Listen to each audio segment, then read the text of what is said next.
You could always hear his footsteps before you saw him. Not heavy, not rushed, just steady, predictable, comforting.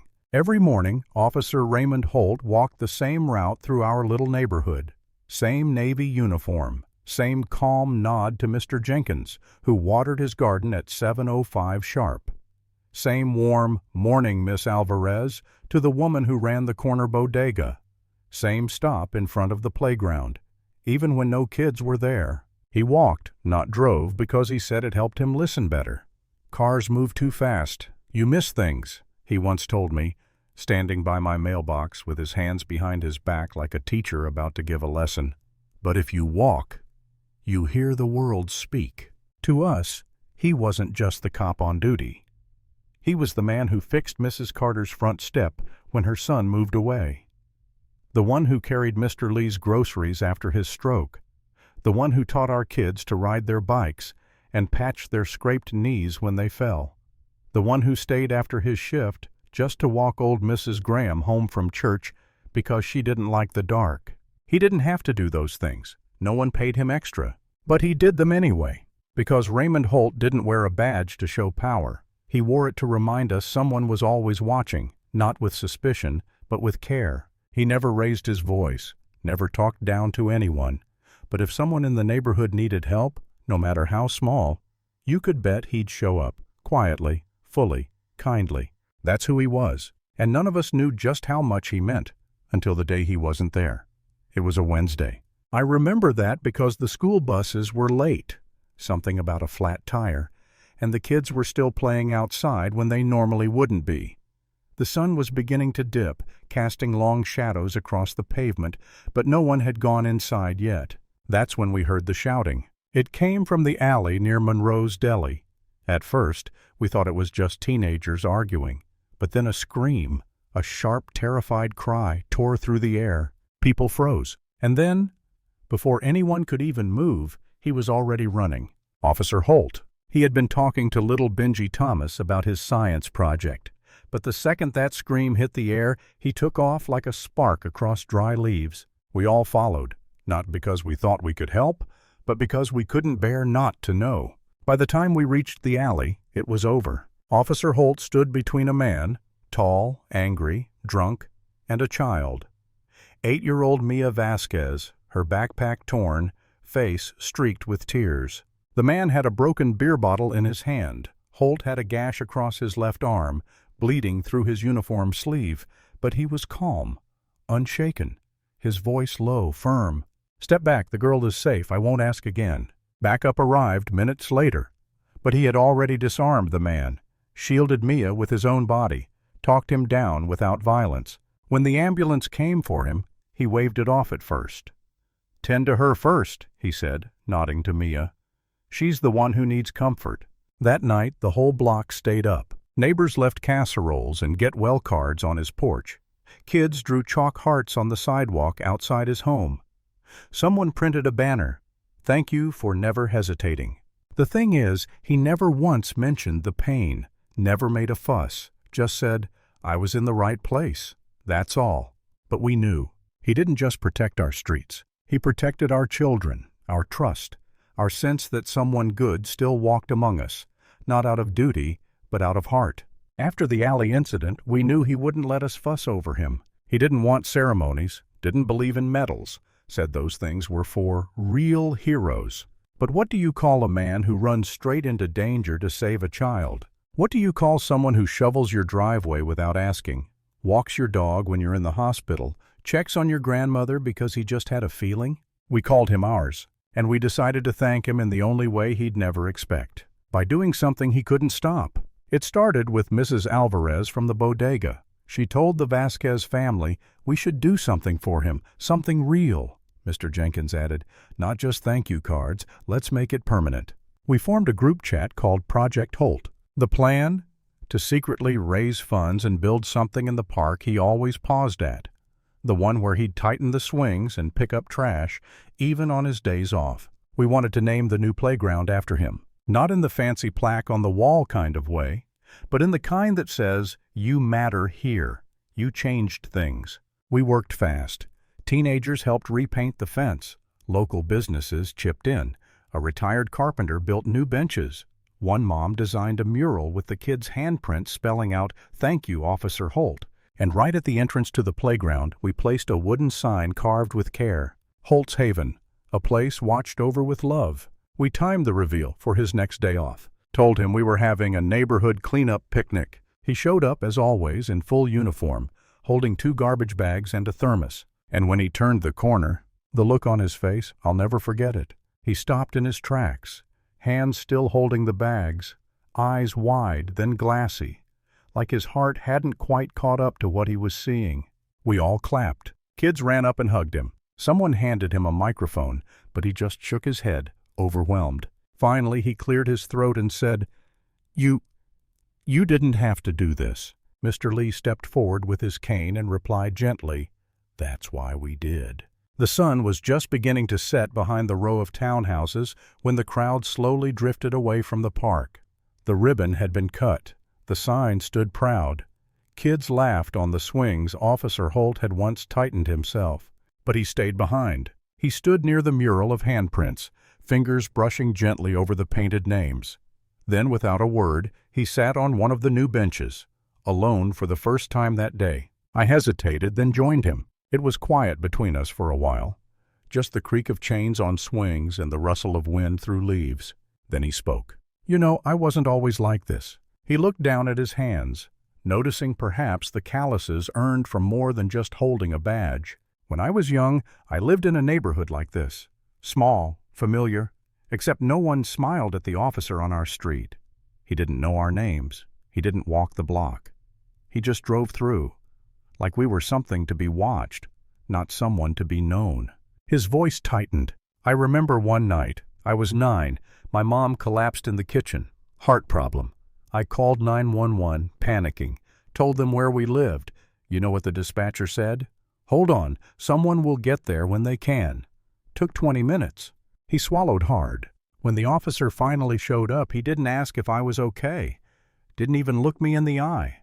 Just stepped over me and walked in like I wasn't even there." He paused, then looked out toward the playground. "That night I promised myself, if I ever wore that uniform, I'd make sure no kid ever felt like they were invisible." It hit me then, all the small things he did. The notes he left on porches when someone's lights were out, the calls he made to check on the elderly, the Band-Aids he carried in his back pocket. It wasn't just kindness, it was redemption. A quiet rewriting of a story that once broke a little boy's heart. Officer Holt didn't just keep us safe. He made sure we felt seen, heard, valued. And that night, under the orange glow of the street lamp, I realized something. Heroes aren't always the loudest. Sometimes they're the ones who carry old wounds and turn them into someone else's shelter. It was a rainy Thursday. Thunder rolled in heavy waves above the neighborhood, and most of us were already inside by evening. I remember peeking through the blinds, watching the downpour hit the sidewalks in silver sheets. That's when the power went out, all at once across the whole block. Darkness. Street lights died. Porch lights flickered out. Then came the sound none of us ever wanted to hear. A scream, high, panicked, from down near the pharmacy on Main Street. Without thinking, I grabbed my coat and stepped outside, just in time to see Officer Holt, drenched and sprinting, already running toward the sound. No hesitation, just motion, just instinct. We followed, flashlights in hand, neighbors calling out names, until we found them. The back of the pharmacy was flooded from the storm drain. A small car had skidded into the side of the building, half submerged in muddy water. Inside, trapped and banging on the window, was a teenage boy. Ethan, Mr. Jenkins's grandson. The current from the drain was strong, dragging debris past the car like a river. No one could get close, except one man. Without a word, Officer Holt took off his jacket, clipped his radio to a pole, and waded straight into the rising water. "Raymond, wait!" someone shouted. "You can't, the current!" But he was already chest deep, pushing through with that same determination he wore every morning on patrol. Rain beat down like fists. A branch cut across his shoulder. Still he reached the car. We watched as he slammed his elbow into the passenger window, once, twice, until it cracked. He grabbed Ethan, who was shaking and crying, and pulled him free, carried him back through the water like he weighed nothing. shielded him with his own body. The current nearly swept him off his feet once. We all screamed, but he kept going. When he reached the edge, dozens of hands pulled them both in. Someone laid down their coat.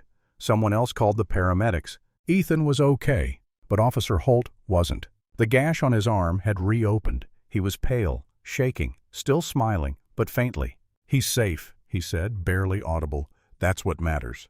And then he collapsed. We rushed him to the hospital. The entire neighborhood packed the ER waiting room that night. Old, young, even people who barely knew him. Candles were lit outside. Children held handmade signs that read, "Come back to us." He stayed unconscious for nearly a full day, and when he finally opened his eyes, bruised, bandaged, alive, he whispered the first thing that came to his mind. Did Ethan make it? That was Raymond Holt. Even at the edge of his strength, he was still putting others first.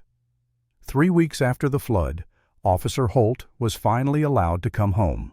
He didn't want a welcome party, said he didn't want a fuss, just a quiet walk back through the streets he missed, to hear the birds, to check on the new sidewalk repairs, to wave at Mrs. Kim watering her roses. But we weren't going to let that be enough. Not this time. This man had given his body, his sleep, his holidays, his heart, to protect all of us. The children, the elderly, the loneliest, the forgotten. So we decided to give him something he couldn't refuse, his story. We turned the annual community fair into something else entirely, the Raymond Holt Day of Thanks. No balloons, no clowns, no parades, just presents, just people. We gathered under the elm trees in Centennial Park, the place where he once helped rebuild the basketball court with his own tools on his day off. Children read letters aloud. "Thank you for finding my cat. Thank you for walking me home when it was late and scary. Thank you for telling me I was smart when no one else did." Teens who once rolled their eyes at his curfews now stood with tears in theirs, thanking him for being the first adult who saw past their anger and still believed in them. Mr. Alvarez, the local tailor, handed Holt a small wooden box. Inside, a handmade medal. To the man who never asked for honor, but gave it to all of us. He didn't say much, just looked around, at faces he knew and ones he didn't, and finally whispered, "I just didn't want anyone to feel forgotten. That's all I ever wanted." And then a little girl, no more than 6, walked up to him, carrying a hand-painted tile. It read, "Officer Holt's bench. Sit here if you need a friend." We had mounted it under the old oak by the playground. He sat down on that bench, and without a word, everyone joined him.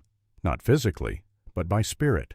Because his presence had always meant more than protection. It meant belonging. It wasn't a surprise, but it still felt like a shock. A month after the rescue, Officer Holt called a neighborhood meeting.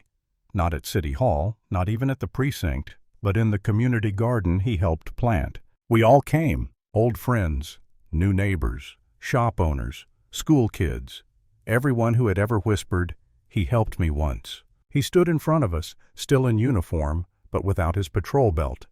He didn't need the badge to command respect. He never did. He smiled softly. "This will be my last week on duty." The words hung in the air, and for a long moment no one moved. "I've given you all I had, and it's time for someone younger, stronger to take over the streets. But I didn't want to leave without saying thank you, for trusting me, for letting me be part of your lives." You could hear people sniffling. Even Mr. Jenkins, the tough ex-firefighter, wiped his eyes behind his glasses. Then Holt did something no one expected. He reached into his coat pocket and pulled out a folded notebook. Worn, dog-eared, edges torn. He held it up. "This is where I wrote your names. When your kids were born. When your parents passed. When someone needed a little extra looking after. I never wrote reports just for the department. I kept this for me, because I didn't want to forget who I was protecting." He handed the notebook to the youngest boy in the crowd, Kevin, who'd once broken his arm skateboarding and was carried all the way home by Holt himself. "It's yours now," he said gently.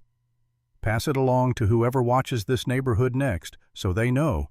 People here aren't numbers, they're names, they're stories." As he turned to leave, someone began to clap. Then another, then another. Within seconds, the garden echoed with applause. Not polite, not ceremonial, but thankful. Raw, honest. Holt paused at the gate, and for the first time we saw it.